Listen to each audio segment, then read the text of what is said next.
What's happening, people? I'm back. Another show. The Daily Dan, someone said to me yesterday. What's this Daily Dan you're doing, mate? If that's what you want to call it, then go for it. I want to update you on what I can and try and put out as much content as I can. So I'm back again, here in sunny Spain, repping the England shirt.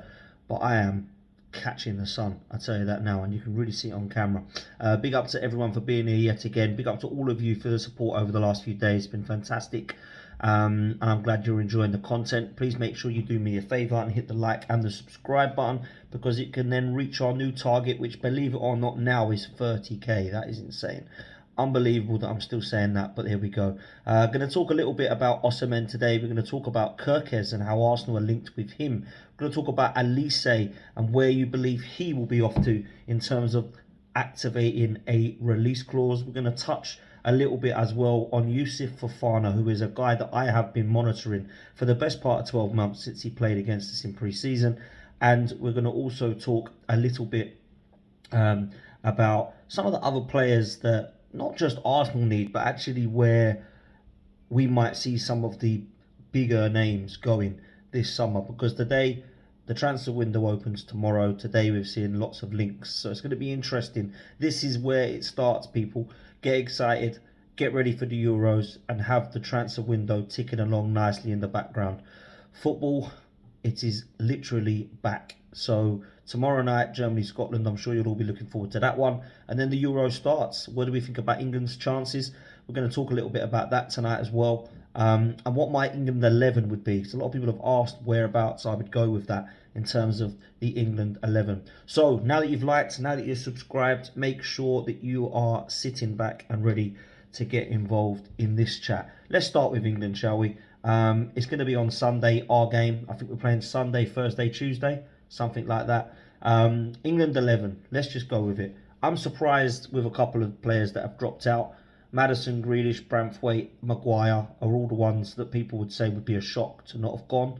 I agree with some of those options. I think there's definitely a place for a couple of them in the side. A lot of people are making a big deal about Harry Maguire not being there. That proves to me that the centre-back position is actually not as strong as perhaps people thought it would be. I thought Jarrad Braithwaite deserved to be picked, but obviously he has not been able to go either. So where do we go? I actually think the back line is particularly weak for England. I look at our midfield and our attack, and I'm the complete opposite. I think it's phenomenal. But at the back, it looks pretty bad, doesn't it? It really does. Now, I'm going to go with what I would pick, and I'm going to go with what I think Gareth Southgate will pick, because I think there's two very different things. For me, in goal, it would be Jordan Pickford. My back four would personally be Trent Alexander-Arnold at right back, Joe Gomez at left back, and the two centre-halves would be Mark Guehi and John Stones. In midfield, I would have Declan Rice and Jude Bellingham as double pivots, with Bellingham just a little bit forward, further than Declan Rice. In the 10, it would be Cole Palmer. Right would be Saka. Foden would be left, and then up top Kane. Now, Palmer and Foden can actually switch around, because Palmer can play on the left. I know people are saying that he can't, and he's only played on the right, and he's only played in the middle. This guy's versatile. I've seen him. He's a phenomenal footballer. He looks fantastic. This season's been brilliant for him. So Palmer can switch it around if Foden's needed for the middle. But let's be real. There's a couple of options that we've got. I don't think there's any way that I can look at the England attack and midfield and believe that we can't score goals. So there's opportunities there. What do I think he'll do? Well, some people are saying that we could play Gordon on the left. I don't think we will do that. Some people are saying that we have to play Luke Shaw left back. He hasn't played enough football. Some people are saying that Kyle Walker will have to play right back, but I don't actually think he's going to have a phenomenal season for Manchester City.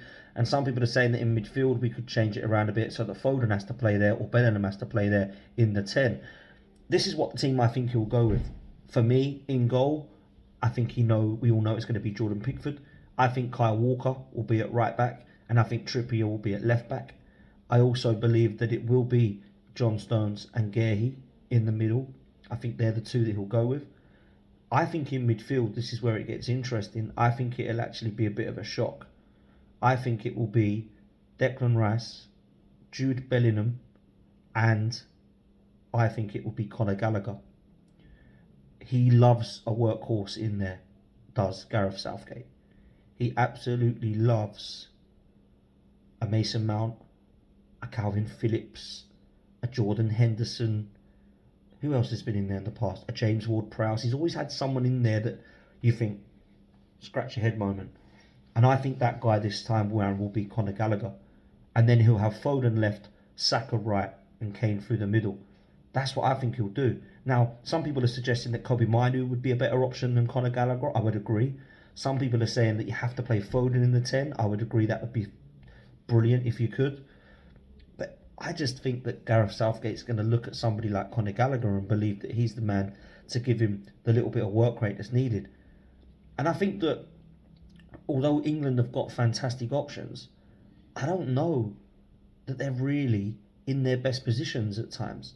People are talking about Palmer not playing on the right, putting him on the left, Foden pushed out to the left, Trippier pushed out to left back, Trent Alexander-Arnold in midfield. I don't think he's a midfielder, I think he's a right back. Yeah, defensively he's not good, but you make sure you put a centre back next to him that can cover him so that it does not take away his attributes, which is all going forward. You have to play Trent. He's by far one of the best footballers on this planet, in my opinion. I think the kid's generational. So that's my England turnout. Where do I think we're going to go? Probably to the quarters or the semis again. We'll hit France or Germany and we'll go out. Because Gareth Southgate is not good enough. And tactically, he's proven that. So I don't think this will be any different to the tournaments of the last three, where we've got to the quarterfinals, semi-finals and final, and we haven't managed to get across the line. And that's just where I'm at. So that's England. Let's talk a little bit about Arsenal now.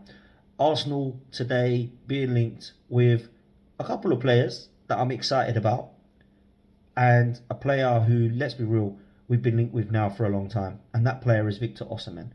There's strong reports and rumours that we are now speaking to his agent and trying to look at the opportunity of a move for Victor Osimhen. Now, I don't know how much this is going to cost. The release clause, I believe, is around 112 million euros, which means it will probably be close to a £100 million striker. Now, we've paid that on Declan Rice. It looks that it's going to cost potentially that much to get him out of Napoli, but that is something that the player definitely does want. And if you remember last season, it was a kind of gentleman's agreement that he'll stay, he'll sign the contract, and there'll be a club comes in that he wants to go, and they won't stand in his way. And I actually believe that. The Napoli president is not a guy that you want to be mucking around with. But at the same time, I think when he says something, he's kind of true to his word. So I don't believe that Victor Osimhen will be clung on to by Napoli. I think that they will allow him to leave, and they'll understand that the phenomenal season they had last season was not the one of just gone. Now, a lot of people are questioning that, but when I did a poll yesterday, everybody said the one they want to go for now, as an Arsenal fan base, the majority said they want Victor Osimhen now. Ahead of Gyökeres, ahead of Tony, ahead of Watkins, ahead of Solanke, ahead of Sesko even. So other than Isak, it looks like Osimhen is the one that fans want. So are we excited by that? That's my question to you in the chat. I wouldn't be majorly excited, but it's probably the next one after Isak that I would probably be most excited about. Because if you can find anywhere near the form that he had at Napoli of last season, we've got a phenomenal striker on our hands here. You know, he's a good age, and people have talked about injuries being a problem and finishing being a problem at times, but I've seen his finishing and he looks a killer in the box. He looks a beast. And if you can stay fit, like every striker and every signing that you've got, every footballer in fact, then we've got the potential to have a very good player. So I hope this one comes across the line, because it's getting a bit frustrating now looking at the different striker options that Arsenal have got each time. So that will be interesting. The other player that's been linked with us today is KERKEZ from Bournemouth. Now, this is a different one. This is one that I actually like.